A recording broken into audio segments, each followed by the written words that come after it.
Hey, everybody, and welcome back to the Ascension Playground. This is your friend Ursie. And you know what? I turned 60 this month. Oh my gosh, 6-0. So, this little chat is going to be for anyone who, like me, has made it to this sixth decade of life. So, this is how my double Virgo analysis went. I sat down with my journal, I tuned out, and I started thinking, okay, what were the first 10 years of my life like? You know, and then the second decade, and then the third, and the fourth, the fifth, and now I've made it into the entry point of the sixth decade of being here on planet Earth. Yes, that's how I think. So instead of worrying, oh my God, I'm getting old, or oh, things are starting to fall apart, or I'm more than halfway done. Instead of that, I was just like going, okay, what are my memories? What do I remember? What were the greatest gifts and the biggest challenges? Because I think when I see both together, there's this idea of, oh, there's a common theme. Ursula, this is why you're here. Ursula, wake up and remember, and so it's like, I just kind of like being trying to be gentle with myself. Okay, so the first 10 years of your life, do you remember like your earliest memory? Were you two? Were you three? So it's just navigating how much happens for any young soul in those first 10 years of life. Wow. For me, being in a family that moved just about every 18 months. My dad was in the military. So for me, the imprint as a young one was we move every 2 years. Born in Hawaii, and my dad went to work at the Pentagon and then was stationed in California. So there's this idea of change, constant change, and didn't have friends because there wasn't time to really go deep in those early years. Not till later when we more settled in and had more permanent residency. But those formative years, what was it like for you? Do you remember? Thinking about that, that almost sets the dial, right, for how we move in the world. And if we choose to become more aware of how those foundational years are perhaps running in the background or in the foreground of why we make the certain choices that we do, um, so it's looking like, okay, how do I see the gift of it? For me, moving was no problem. Here we go. It's time to go. Now at 60, I'm like, no, I think this is home. I'm finally here. I'm staying, and I can have a satellite visits here and there, but holding space now for home, just to anchor myself in and go deeper. That's one of the rich things, right? Ah, turning 60. How is it for you if you're listening and you're already into the 60th, 70th, 80th, or even 90th chapter of your life? There's an author named Gail Sheehy. He wrote this pivotal book that I picked up when I was in my 20s called Passages. And it's these developmental tracking of, we track children and babies, but there's also these developmental swings when we become young adults, adults, and older adults. And so we kind of forget, oh, like we expect a 2-year-old to have the terrible twos.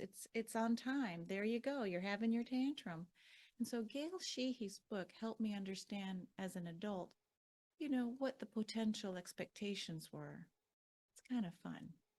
So at age 60, I'm going to have to go and see what she says about this next decade.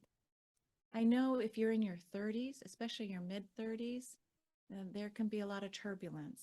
And then the 40s are usually when relationships find their polar, the edges of the relationship. Oftentimes, this is when marriages have the make or break it moments in the 40s.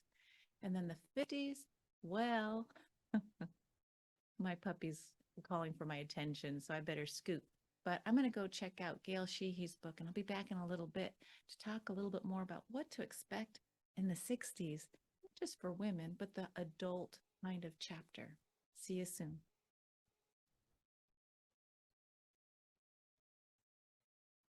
Hey, so I'm back, and yes, I found my book. Look at this, Predictable Crises of Adult Life by Gail Sheehy. #1 from coast to coast. Oh my gosh, look how old my book is. I mean, it is amazing. If you haven't heard of this author, um, and you might know somebody in their 20s, 30s, or 40s, these are the tumultuous years. This might actually be a good book to consider. I think there is actually a free printable downloadable version, but I'm not really that tech savvy. I buy the book. Anyway, so the idea is, we're babies, we are tracking the developmental milestones. Okay, so a newborn to the 1 year old to the 2 year old, 3 year old, 5 and 7. And somewhere along the way, we stop tracking. We figure you made it to high school, you graduate, and then you go to college. And then we stop tracking our development oftentimes. So Gail wrote this book, and I don't even know the year it came out, but let's see if I can find the copyright. Ah, well, a while ago, 1976. And so what she does is she tries to put together a roadmap for adults. And you can almost like anticipate that something might be coming. So this is how I hold it. I don't say, "Oh, I don't want to know the future." Uh, I kind of hold it with, okay, what are the potentials in this adult developmental stages? What are the potentials, and what can I, like a Girl Scout, be ready for when the disaster comes or the unexpected change or my body chemistry and hormones are fluctuating? And I think certainly it's because he is the problem instead of, well, maybe I'm part of it. So it's this idea of how do we track adult changes. So let me show you. I'll share my screen. Here we go. On Amazon, here's what they say about Gail Sheehy's book passages. They say, "At last, this is your story. You'll recognize yourself, your friends, and your loves. You'll see how to use each life crisis as an opportunity for creative change to grow to your full potential." So I'm just going to read this part. Gail Sheehy's brilliant roadmap of adult life shows the inevitable personality and sexual changes we go through in our 20s, 30s, 40s, and beyond. So she calls the age of 20s the trying 20s, and then the catch 30s, the forlorn 40s. Now let's see, what did she say? The refreshed or resigned 50s. But I wanted to know, what is going to happen when you hit 60? So let's see. I think I found a little blurb. Here's what I found. It says, she says the 50s and 60s of our lives, and she does separate men from women. So I'm just going to assume that what she's writing here is unisex. But the 50s and 60s are an optimistic, can do stage of life. Phew, it's almost like we've made it, right? You found your voice. You've moved away from wanting to please your parents, your bosses, and all sorts of others. In the 50s and 60s, you move into a phase of wanting to master your own personal goals. So Gail's recommendation for people entering this, as she calls it, second adulthood, her commentary is to find your passion and pursue it. Oh, okay. So there's the mantra. Find your passion and pursue it. Is it really that easy? You mean I don't have to, you know, go help someone else or give money away or, climb Mount Fuji or go to Machu Picchu? No, find your passion. If your passion is exploring, think about that. Holding this idea that there's a second adulthood. 50s and 60s, woohoo! I think what's coming up for me is, how our bodies, I used to think they'd go on forever. But when a sudden illness or a disease comes on the radar screen, it's like, oh, yeah, right. No one gets off the planet necessarily with their bodies. So it's kind of a pre agreement that we're here a certain amount of time. How do you want to enjoy it? How do you want to make use of it? You can choose to, yes, look down and think of everything that's wrong and really underscore how that annoying person is really annoying and you've tried to fix them, but there's no fixing annoying. And so it's like this, hamster wheel of, well, how's that working for you? I don't know, Gail Sheehy, find your passion, enter this second adulthood. So I'm like telling that to myself, really. So, messages, predictable crises of adult life. Hmm. So, if we know the challenges are going to be there, I love the word that she can say, take the crises and move it into some type of creativity. And how are you going to hold it? How are you going to hold it? The old Piscean energy would say, you know, daddy did me wrong. My boss did me wrong. My husband did me wrong. My wife did me wrong. My family does me wrong. That is so continuing of the Piscean energy of this idea of victim and martyrhood. And that's fine if you want to sing that song till, through this second adulthood. That's the beauty of free will. We have free will to choose how we want to spend our day, and you'll say, oh, but no, but that person is really annoying me and it's impacting me from having and reaching my joy. Well, that may be true to a certain level, but that opportunity to leave, go out the window, find your own way to tune it out. And so coming back refreshed from Italy, I'm like, oh my gosh, those little annoying gnats, those negative thinking. My friend Janet calls it stinky thinky. So when my stinky thinky was going on, these gnats seemed like they were huge boulders coming at me. This is pre-Italy. Now I'm back and I'm still kind of enjoying being alive.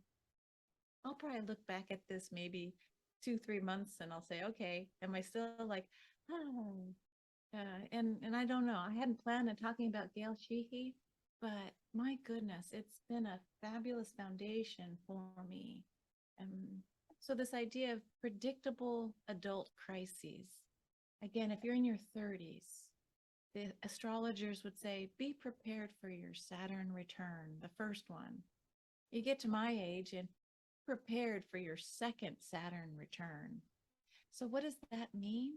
It just means that, okay, there are these cyclical times where the test will come. It's not if a test will come, when it comes, and it's coming. So, it's this idea of, okay, but how am I going to be prepared? Am I going to be reactive? Am I going to play the victim? Am I going to really make the case for this is why it's them and not me and use all that energy? I don't know. I looked in Italy and I was like going, look at all the art. It's reminding me that there's something more majestic, more powerful in our human soul that we can bring forward. I mean, I'll just give you a little hint of what I'd like to do a big talk on, and that is here is architecture, 2,000 years ago. Okay. Oh, we've got beautiful the Acropolis, the Parthenon. Oh, that's so beautiful, the harmony, the balance. And then we have life. And it's not until we get to like the 1300s, out of the medieval era that this the soul comes in, the soul named Filippo Brunelleschi, and he answers a collective need. Or how are we going to create a dome over this church that we've built? So it's like they built something without thinking how they were going to dome it. So the rain would come in, the fog, the cold. It was just wide open. And it took this amazing soul to come out of nowhere, basically, the short little unassuming man named Filippo Brunelleschi, and he figured out how to create a dome for this beautiful church called Santa Maria del Fiore. Saint Mary of the Flowers. Amazing, right? But one of the authors of the time just said, Vasari, he said, you can look at architecture before and after, but there's only one Brunelleschi, that moment in time. And he said this about Michelangelo as well, and doing the David. I'm going to go deeper into this, but it's like, here is sculpture before, here is sculpture after. There's only one Michelangelo. And he came out of nowhere. So you have these two geniuses that came, in this window of time, answering a specific need. And so my thought for you today, anyone listening, is, what if you attuned into this idea that there is a collective need that only you can answer, that only you with your special gifts, your special frequency and resonance, nothing to do necessarily. Maybe it's just a vibrational emanation. What if that's all you had to do or be? Just it's this calling to answer that need of the collective. So if you get out of the quagmire of these adult stages of crises and move, as Gail Sheehy says, into the creativity potential. Oh boy, that excites me. I just got the download with Brunelleschi's dome, the cupola, and then yes, I've always seen the David, and I've looked down and go, okay, so what's the big deal? Yeah, it's tall, it's big, it's beautiful, but I didn't understand it till now I'm 60 and I see how the before and the after, this genius came in. It just came in. But there were moments of time, I'm sure, where Filippo Brunelleschi and Michelangelo Buonarroti would have to say, yes, I'm going to step into this. I don't know the full answer, but I'm going to step into the creativity of what I can bring to the table. Just. And so if the 50s and 60s is our time to now, in the age of being 50 something or 60 something, is our time to enter the second adulthood. How do you want to play? How do you want to rock? What do you want to create? What brings you joy? Everyone's saying the same thing. Follow your bliss, follow your passion. And I think what they're really saying is when you do that, the energetics around following what you love and only what you love, even if it's strange and weird and might make someone else feel uncomfortable. At this stage of life for me, I'm like, who cares? My parents aren't here to judge me. There's not someone that's going to be able to say, are you crazy? I was like, yeah, I'm not normal. I get it. I agree. 100% not normal. I'm not of the norm. I am here for something else, something that may have this trajectory or this, this potential to bring forward and birth something beyond myself. And that could just be in a conversation that helps light an imagination for a younger person or light something within me. I have no idea, but I do get excited telling you this little story about these passages. How do you want to play? And what do you want to create? And what fills you up with joy? So much so that it doesn't matter if you get paid, doesn't matter if there's an energy exchange. You just do it because you love it. You love it, love it, love it. Well, I have two fun things right now. It'll be interesting to see how I find and or bring them together. I love painting, painting, painting, and painting a lot of sacred geometry. And there's a reason for that, and I understand it now. And then I love talking about the cosmos and the collective, the subconscious. And so this idea that we are way more than we imagine, and we are connected in a beautiful, rational way for our origin story, that's beyond human consciousness, that we are moving into a place of, opening up to more galactic beingness, galactic awareness, galactic consciousness within the Milky Way galaxy. Okay, it's a lot coming out of me. I hope that you're having a beautiful day. Thank you for listening. If you've come this far, I'm going to be having fun sharing with you about art history and the stories of the time. Imagine the 1300s, you know, running plumbing and electricity, no Wi-Fi, nothing. And yet these genius moments come in. So imagine people looking back at us 500 years from now going, wow, how did they come up with, so that's the potential for us, is to help create the future from a place of sheer joy. Thank you, friends. See you next time on the Ascension Playground.